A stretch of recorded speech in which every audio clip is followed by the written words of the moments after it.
Greetings, salutations, hello, fellow nations. My name is Phil, and that, of course, is Phil with one L.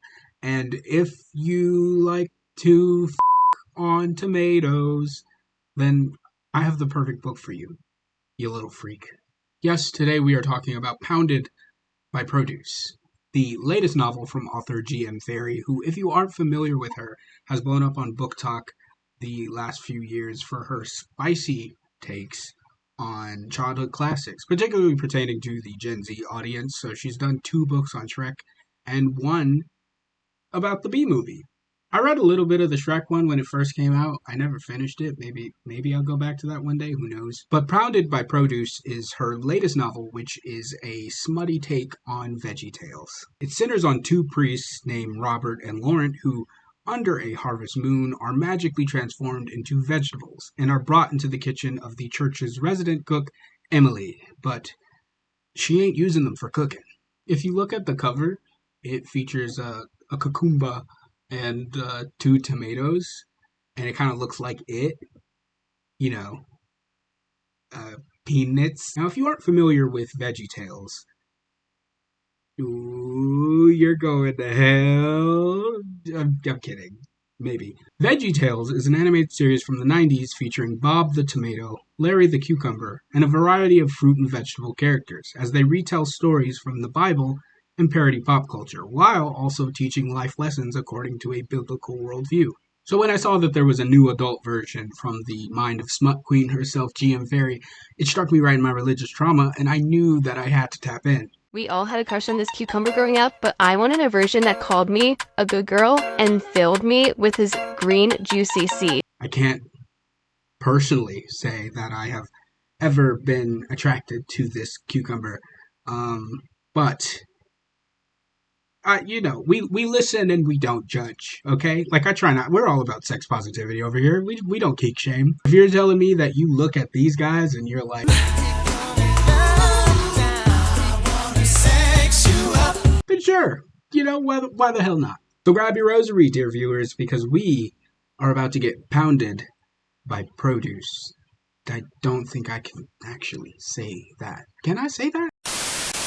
Larry, watch out for the...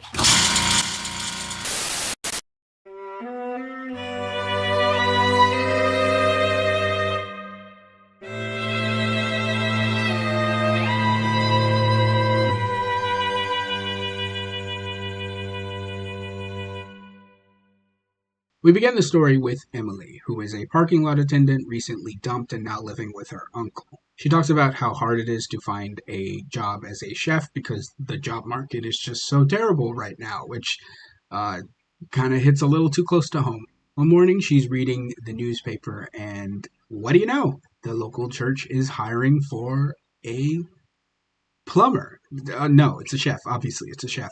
We switch back and forth from the perspectives of all of the characters in this, and in case you might mix up who is who, I do kind of appreciate that there's a little vegetable icon at the start of each chapter. So if it wasn't obvious, Robert is Bob the Tomato, and Laurent is Larry the Cucumber. So we meet Robert and Laurent, who are 2 best friends. I don't know if they're childhood best friends, but they've been best friends. They went to seminary school together, and they've been friends for a really long time. When we're introduced to Laurent, he is asking where his hairbrush is in this very over-the-top, dramatic fashion. This is a reference, one of many to come, to a song by Larry the Cucumber from the show called Where Is My Hairbrush? Oh, where, oh, where, oh, where, oh, where, oh, where, oh, where, oh, where, oh, where, oh, where is my hairbrush? Which, a few years ago, because, of course, it got a remix. Where is my hairbrush? Oh, where is my hairbrush?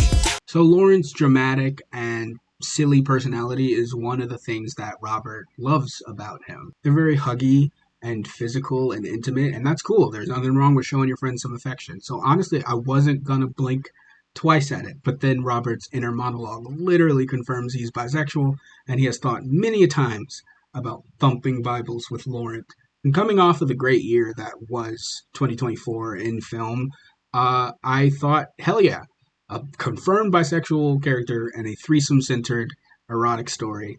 Take that, challengers. And then his narration continues and reveals that in seminary school, when they were roommates, and they were roommates. There were many nights where Robert would look over at Laurent in his bed and see him shucking his corn, and that would lead Robert to start peeling his carrot. I wasn't trying to do vegetable analogies, that's just all that came to me. And it would kind of become clear to me that maybe VeggieTales X Challengers is kind of what the author was going for. So Emily goes to church and meets Gail, the parish administrator, who introduced her to the priest. This here is Larry the Cucumber. And our girl Emily is immediately bricked up. In the very next chapter, she ends up having a steamy dream about Robert and Lauren. And in the dream, Laurent takes off his pants, revealing a cucumber where his cock-a-doodle-doo should be. Upon waking up and going to the kitchen, Emily runs into Laurent and has to awkwardly make conversation as he has a midnight snack.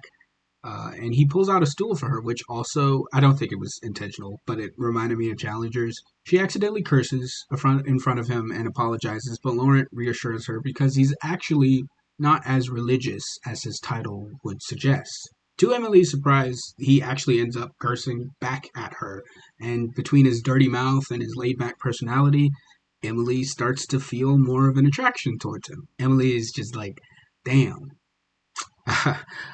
I didn't know y'all were chill like that. Laurent's pretty laid back, and we'd come to find out that he's really just following the lead of Robert when it comes to this sort of thing. At first, when God called to Robert to preach his word, Laurent felt jealous of his sense of purpose and connection to the Lord, but then realizes that he might not want to be Robert, but he, might want to be with Robert. He also finds himself thinking a lot about Emily since she started living in the church with them. At the end of one of Robert's sermons, the two priests find themselves in a congregation mostly comprised of thirsty-ass grandmas, one of which is named, and I don't know if this is a typo or not, Bara Manatez, and I don't know if she misspelled Barbara to avoid any sort of copyright, but it is a reference to another silly song from Larry called Endangered Love, in which Larry professes his love to one of his favorite soap opera characters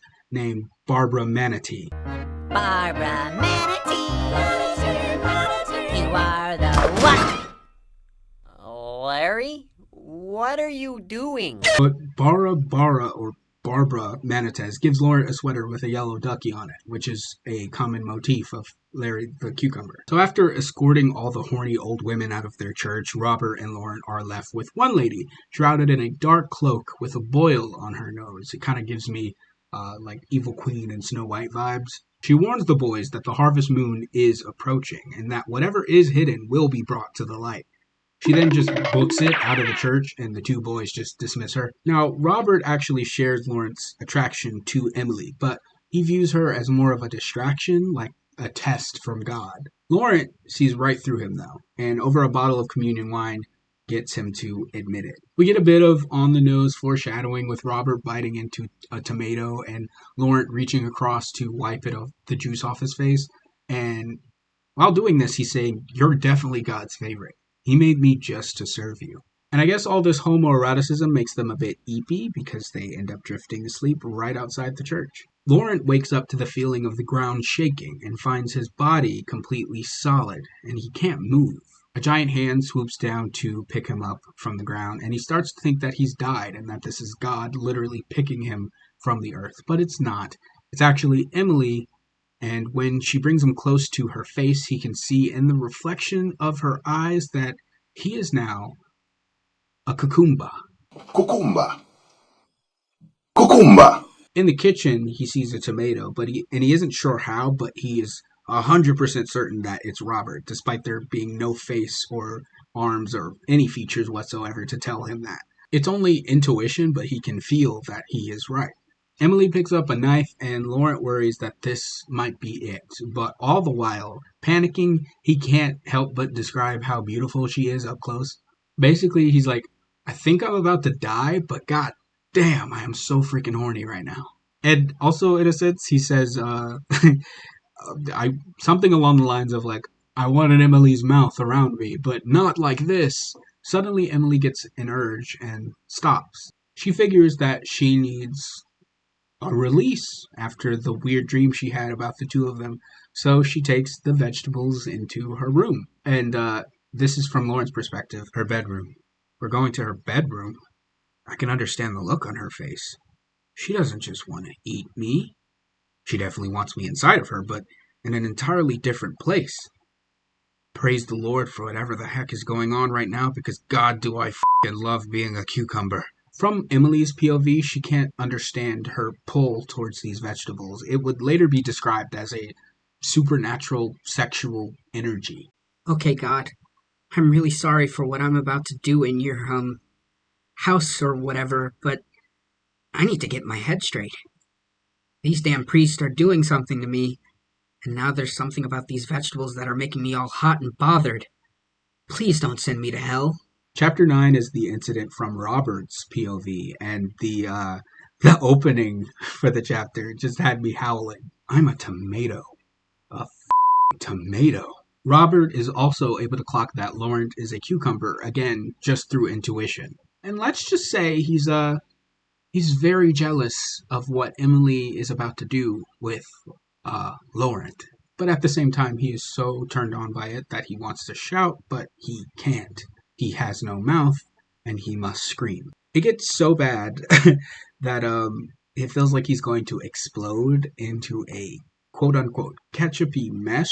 And while I know what you do with a cucumber in a situation like this, I could not put together what function a tomato would have in a scenario like this. But trust me, I got my answer. So while Emily and Laurent are literally playing hide the cucumber, Emily brings Robert down on top to rub the nub.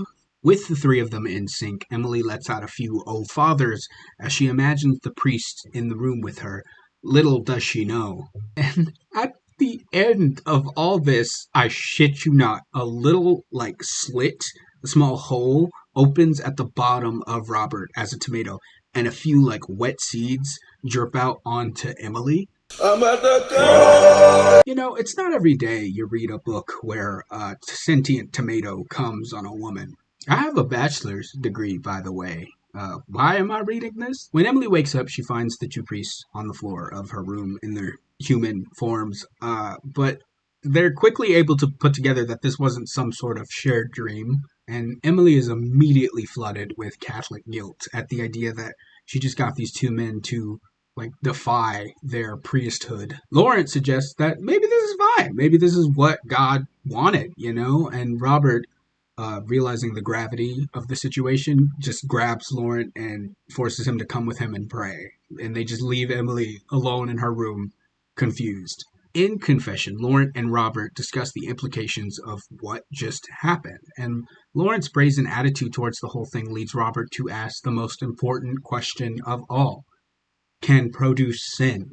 This discussion starts to arouse the two holy men, who just start schlonking their shit in the confessional booth. But the post-nut clarity hits Robert like the stone that hit Goliath, and he just runs out of there. Robert running away from his feelings, literally running out of the room, will be it's a reoccurring thing. Later, Emily confronts the two of them in the kitchen, demanding answers. Robert recalls the old woman who warned them about the harvest moon the other day, and suggests that she could have been an angel, which leads Laurent to propose that if it happens again, maybe it'll be fine in the eyes of the Lord. This might be what he wants.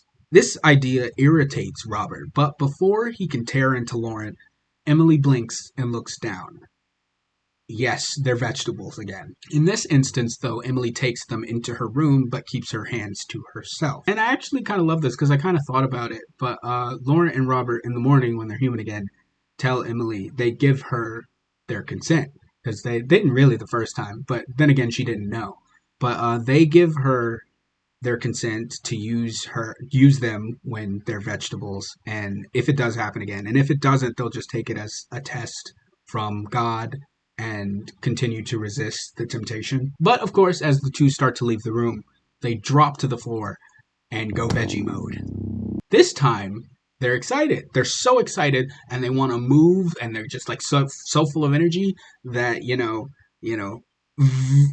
they start vibrating because of course that's about all the movement that they can do. But trust me, Emily does not mind. The next day, Robert watches as Lawrence stumbles through his sermon, both of them still disheveled from last night's activities. This catches the eye of Bishop Archibald, who oversees all of the regional churches. The surprise visit from their boss leads Laurent to joke that maybe he'll turn into an asparagus before he can fire us, which is a reference to the fact that this character is supposed to be based on Archibald Asparagus. The bishop doesn't end up firing them, only suggesting that they take a break, and this is all Robert needs. He sees it as a sign that they need to stop immediately what they're doing with Emily and avoid any further desecration. Laurent is having the time of his life, though, and refuses, which leads to another argument.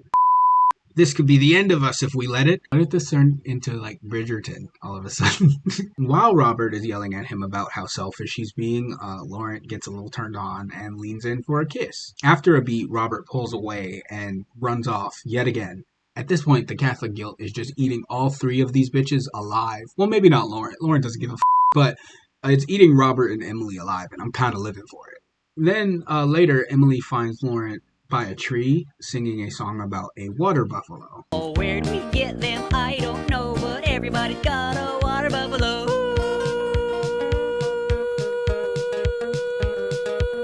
Laurent explains that he likes to write kid songs, and he even dreams of having a special during church called Silly Songs with Laurent. He said it! He said it! After a while, Emily realizes they've been alone for a minute, and he hasn't turned into a cucumber, to which Laurent discloses that he doesn't have to be a cucumber for them to have some fun. She even notes that he kind of looks at her the same way he looks at Robert. So God be damned, they get it on right outside that church, right under the tree. Emily can't believe she's getting it on with someone in a yellow ducky sweater, but that doesn't stop her from screaming, "Fill me, Father." And as soon as they're done, Emily immediately realizes that she's going to hell. So afterwards, she runs into Robert. She rolls her eyes, our hands still connected by the straw hat. "Thank you, Father," she says. Father slowly, her top teeth grazing against her plump bottom lip. She smirks. I sigh, "F off." I turn away, rubbing my hand down my face. "What?" I said, "Thank you." I know what you said. You can't say Father like it turns you on. So when I first read this, I immediately clocked it. I was like, oh my god, she's pulling a Fleabag. You okay, Father? Oh, fuck you calling me father like it doesn't turn you on just to say it. Which wouldn't be surprising if I had read the dedication before I read the book. To everyone with religious trauma, I hope this helps heal you in some small, very weird way. Also to Andrew Scott, this is all your fault. And I finally realized that I'm not just reading a VeggieTales fic, I'm also reading a Fleabag fic, which is a really good show. You should watch it if you haven't. In a heartfelt moment, Robert apologizes for taking advantage of her, to which she responds with, "Robert, you were a tomato I rubbed myself off with. Be so for real right now." Emily ends up revealing that she slept with Laurent in his human form, which of course pisses Robert off, and then the two of them share a kiss, to which Robert bites her lip so hard that it bleeds. Okay, you freak. Feeling even more guilty and confused, Emily finds herself in the confessional where she imagines Laurent and Robert walking in on her just like in her dream. My mind plays images of their low voices directing me how to atone for my sins, to get on my knees for them. Daddy God would not like where my mind is right now. In reality, almost like a manifestation, she is met with a shadowy figure that unzips his pants and makes her swallow his baloney pony. When he's finished, she looks up and sees that it is Robert, who looks down at her, horrified at what he just did. And what does he do? Say it with me. He runs off! Emily hosts a confrontational dinner, and the truth is aired out. Robert, of course, deems the relationship inappropriate. Emily says that he can't control what she or Laurent decide to do, and the two of them just decide to do the no pants dance right in front of him. Robert says, "F it," and gets in there. I'm leaving here with something. The trio just starts swapping body parts left and right, to the horror of Gail, who now stands in the doorway back from vacation. I don't think I mentioned that Gail went on vacation, which is how they've been able to get away with all of this. It's just the three of them in the church this whole time. So, as you can imagine, the two of them are let go from the church by Bishop Archibald. Laurent, at the end of his rope, decides to declare his love for Robert now that there's nothing standing in their way. And if the Fleabag similitude wasn't obvious enough with the last reference, this one just beats it right over your head. Don't do this to me. I love you. I will love you no matter what form you take. Man, priest, tomato, even in death, my heart will beat for you, and there's nothing you can do about it. He clenches his jaw, tears forming in his eyes, but he won't look at me. You'll move past this. It's for the best. I love you.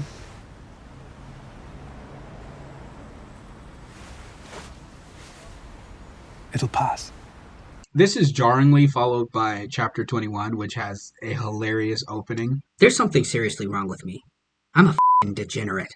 Did I really think I could be in a relationship with two priests who sometimes turn into vegetables?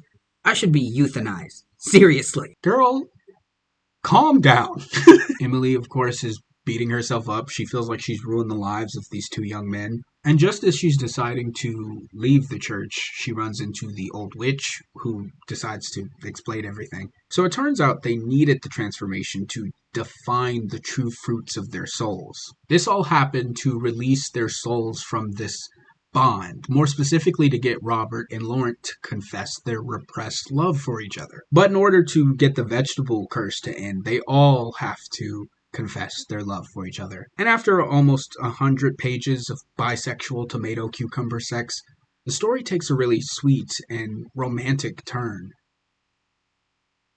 That's not a sentence I thought I'd ever say, by the way. Reminder, I have a bachelor's degree. So Emily is thinking about whether her feelings for the boys could be love, and when she catches up to the two of them, they instantly go veggie mode. But instead of bop it, twist it, pull it, this instead gives her the chance to express her feelings. And as she's doing this, Robert, in his tomato form, realizes his love for Emily and Laurent. It's like she spoke the unsaid truth of my heart, the part I shoved away and was too afraid to admit. I love them both, just like she loves us both. It's not crazy or selfish. What we have together is otherworldly. It doesn't live by the rules of society. And with this, they return to their human forms, and Robert can officially tell Laurent that he's always loved him, and Laurent returns the affection. It's really sweet. The three of them are expressing their feelings for each other and sharing kisses, and then they and I mean, they get down and nasty. Emily hops on Laurent and starts. Robert leans down and sticks his tongue on. And when he's done, Robert sticks his. While Laurent, gets behind him and puts his finger. While whispering in his ear. And then they have like a little cute discussion about where they're going to live together. Weirdly, the last few lines also touched me a little bit. It's everything I could have ever wanted. Our love story is a weird tale, but it's my favorite. The tale of the veggies who found love. Emily at one point mentions polygamy, but I'm pretty sure she means polyamory. This book is literally just that TikTok audio that goes, I want two boyfriends, and I want the boyfriends to be boyfriends, and I want to be their girlfriend, and I want the boyfriends to take me out on little boyfriend dates where we're all boyfriends and girlfriends. as Larry the Cucumber once said. I laughed, I cried, it moved me, Bob. From what I read of GM Fairy's Shrek story, it's very much centered around aggression and dominance, and if that's your kind of thing, like we listen and we don't judge. I don't know if this because this particular story centers around religion and finding yourself through love and expression and vegetables, but this story is like abnormally sweet. Most of these fan fiction novels are centered around toxicity and violence and sexuality, but the tension in this story derives not from jealousy and possession, but more so how much the characters care for each other and don't want to hurt each other. It's so absurd, but it's also embedded with this shocking amount of sincerity. Is it ridiculous? Well, yes. But even then, a bisexual romance story featuring sentient produce has no business being as well written as it is. It's almost kind of upsetting. Like it's upsettingly well written. Like you just gotta look past the vegetable priest stuff, and you have a fairly articulate extrospection around love, faith, and the Catholic guilt that comes with it. If you want an erotic journey that is narratively the love child of VeggieTales, Fleabag season 2, and maybe Challengers, but also has all the spice and romance you could ask for from such a story combo, then go for it. This book is for you. Just suspend your disbelief and go along for the ride like I did. So good on you, GM Fairy. I wonder what's next from you. You know, Teletubbies, The Wiggles, Barney the Dinosaur, Doodle Bops, Bear in the Big Blue House, Blues Clues? No, not Blues Clues. I don't want to see Blues Clues. So that's going to be it for today's video. Thank you so much for watching. If you made it all the way through to the end, comment down below. What is your favorite silly song with Larry?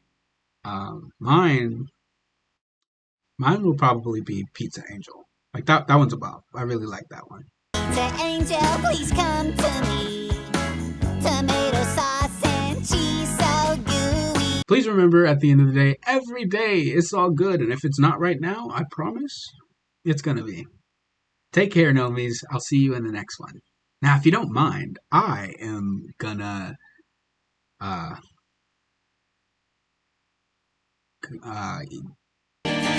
Kiss me out of the bearded barley. eat this cucumber. I'm gonna eat this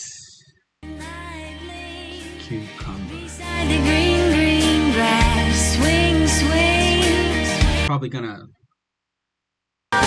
Kiss me. probably like cut it up and put it in like a salad or so yeah.